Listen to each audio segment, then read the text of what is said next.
Welcome, everyone. Thank you for joining me today. Today, I'm just going to take a little bit of time and reflect on my experience on recording the last few episodes with my mom. I'm just going to jump into it. The first thing is that when I originally had the idea to record the episodes with my mom, I kind of had the initial idea or desire that I had was to kind of show how these conversations can be had with family members. And honestly, I think my biggest motive was to try and help people that have left the church to understand the other side of the conversation, to hear the pain that is there, that I think so often we just think of ourselves. It's so hard to get out of our own heads. We see so much of what's going on in our minds, our lives, and our perspective, that it becomes really challenging for us to step outside of that and to see what it's like to be on the other side of a conversation. So that's kind of the initial desire that I had, and I'm still so grateful to my mom for being willing to talk and to share those things publicly. I think my mom's been a great example, and I think I shared this on the podcast, but she's been a really, really good example of someone that can be uncompromising in her standards and beliefs, but demonstrate how to be accepting of others. And she hasn't been perfect. Of course, like none of us are, and there have been definitely several things that have been difficult for her to accept, as far as family members making different decisions. But it's a work in progress, and she's looking at things. We're having conversations, and so I'm in retrospect now, where we're at, I'm really grateful for her efforts. So when I first reached out to my mom, I was honestly kind of surprised that she said, "Yeah, I would be willing to do that." She said, I'd be nervous and kind of scared, but I would be willing to do that." And so I said, "Okay, well, let's start, to try and make it a little bit more of a comfortable environment. We'll start a document together we can work on, and we'll talk through kind of questions. You can type out your answers and give you time to kind of think through and process."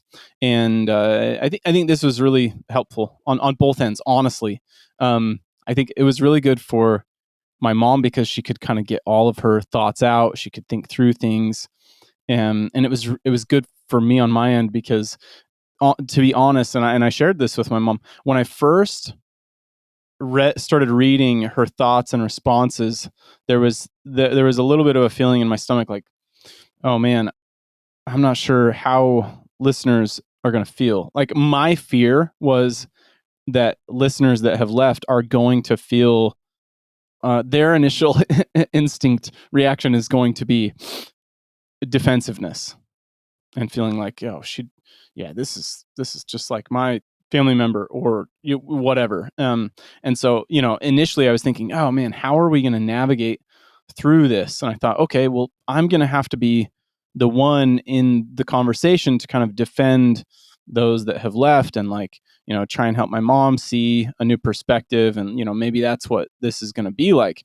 And I kind of sat with that for a while, and I didn't feel really great about that approach. And one day it just came to me. It just said, like, there was just this thought that was like, Derek, you're not there to try and fix the world or other. You're not there to have the conversations and try and fix people on the other side of the conversation. All you can do is create your own perception, create your own way that you experience others around you. And that's when it came to me that it was just like, you know what? That is not what I should be doing. I shouldn't have to defend. I shouldn't have to go into this conversation thinking about how do I navigate, how do I represent people, I thought, what I need to do is have this conversation and really just try and understand my mom and just let her feel an ability as much as possible to just be herself. And this came to me, and it felt so right when I got to that point. It just felt so right. I was like, okay, this is what the approach is going to be, and that led us to really being able to have the conversation. It was me going into it with that headspace. That's what led to us really being able to have the conversation in a good place. Now, we'd had a lot of conversations. We've had a lot of conversations over the years, so it's not like this was the first, but it may have been the first where I was completely willing to just listen. And even I'm sure if I were to listen back, there's probably times that I could have listened harder, or I could have, listened more intently. Um, so that's the first thing that I think that I really realized is that highlighting the conversation in a public place, public forum, platform like this kind of put the pressure on both of us. It put the pressure on my mom in the sense of like she wanted to represent herself and the church well. Um, so she had to be, honest with like her beliefs, and for myself as well, the pressure was on me to like, how can you navigate this peacefully and have a loving conversation. And so I'm grateful for that, and it's taught me a lot about just, I can do that in my everyday life. Anytime I find myself feeling a little bit defensive, I start asking the questions, what is it like to be this person? And that leads me to the next point. I remember on my mission having the feeling, how am I supposed to teach other people that I have something more than what they have? How do I know that they're not right and I'm wrong, or that, I have a lot more to learn from them than they have to learn from me? And obviously that felt like it was, that was a lot of inner conflict at that point, kind of going through those thoughts. But I found myself in somewhat of a similar uh, experience in the conversations with my mom, in a different way though. I don't necessarily believe that what my mom believes is more correct than what I believe. But I go back to my thoughts in the episode that I shared. Truth is subjective. Our beliefs create the world that we live in. So I cannot argue with the world that my mom lives in, and vice versa, right? Like I create my own world that I live in. And so the world that I live in, exists and appears to me the way that it does because of my perspective. And so when I see my mom through the lens of my world, it appears in a certain way. So again, I think that once I can change from thinking who's right and who's wrong, like we got to get to the bottom of this. Once I can kind of just step back a little bit and just say, what can I learn from this person? What can I learn from this situation?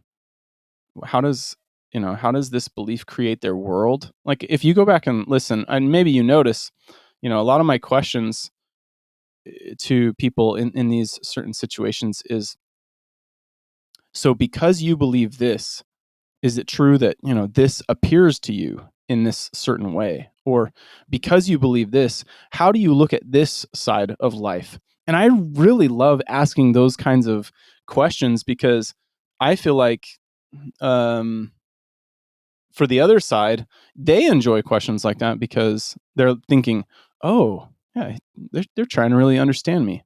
oh, they're trying to get like, okay, if I look at this, and it's, we all love to be asked questions about ourselves and how we look at things for the most part, I think.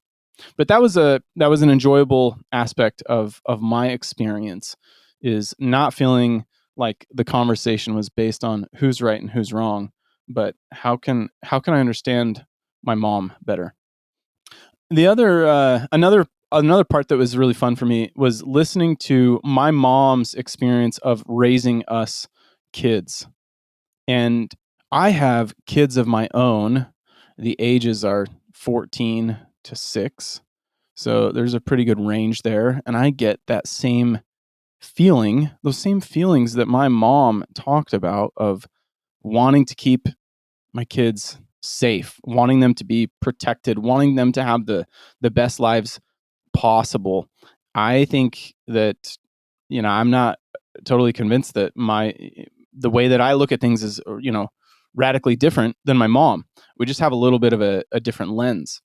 And so when I shared about that, I think, I told my mom, I think in the episode, I said, honestly, I think there's a good chance that if I would have been a parent the same time as you, so like put myself in your generation, I think I probably would have approached things relatively similarly. I'm not totally convinced that I would have taken this, very, very different path.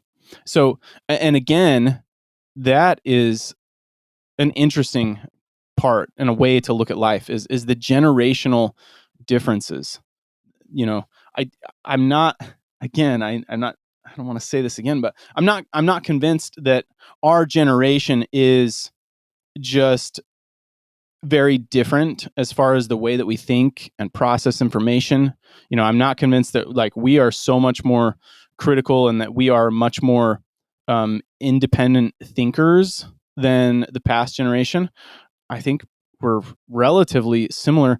We've just been exposed to such a different life, such a different range of information. We have the internet, you can Google anything.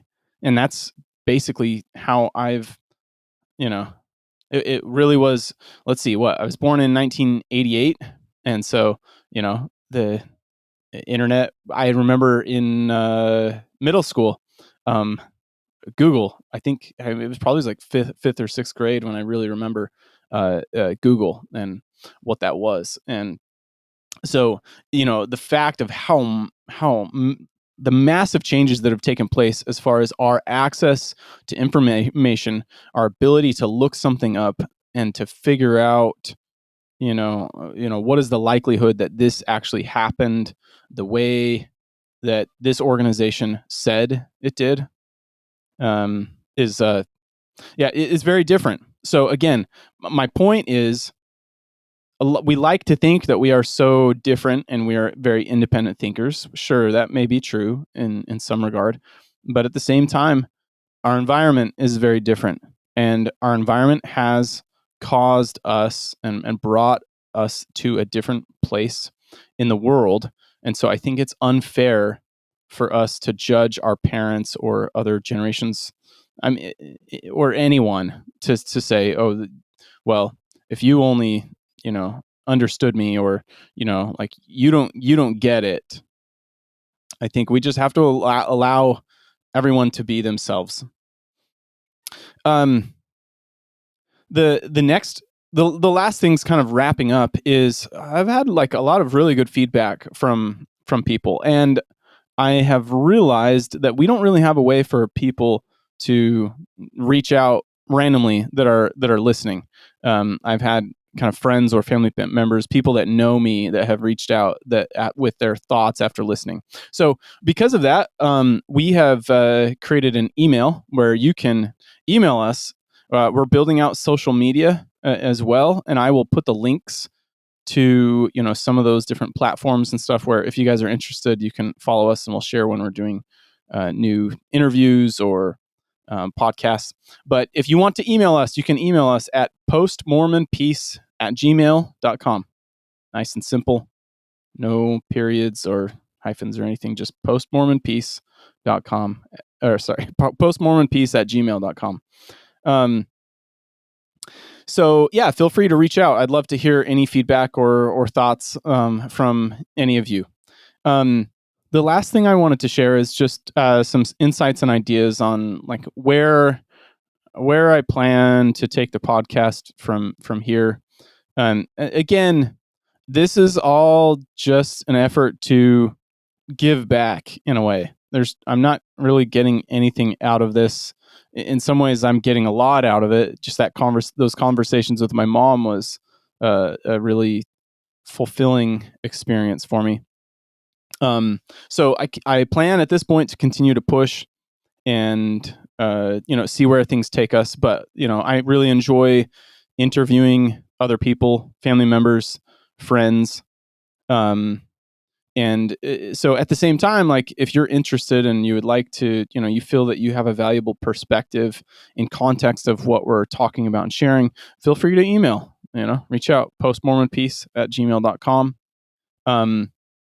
One thing that I would like to talk about that has become much more highlighted to me over the past few months is the challenges in a marriage, in a relationship, when one of the parties does not believe or is struggling as far as deciding what they do believe, and the other doesn't really want to cross that bridge, doesn't want to talk about it, doesn't want to address or go through any of the challenging things as far as whether the validity, the veracity of the church. So I am interested in interviewing people on both sides of that conversation to understand what's it like, how have people navigated it, and so I have one guest lined up to come on, and so I'm excited about that. And so anyway, if any of you are interested, feel free to reach out. Let me know a little bit about you and what you would be interested in sharing. I think there's value in sharing some of the pain and the challenges that we go through, and figuring out how to navigate things with peace. Peace doesn't have to mean that we always have everything figured out and we have this conclusion. It's okay to be in the midst of the confusion and still find a way to experience peace at times. So thank you everyone for listening. Thank you for the positive feedback. I'm excited to see where things continue to go. So we'll wrap things up there, and I will talk to you next time.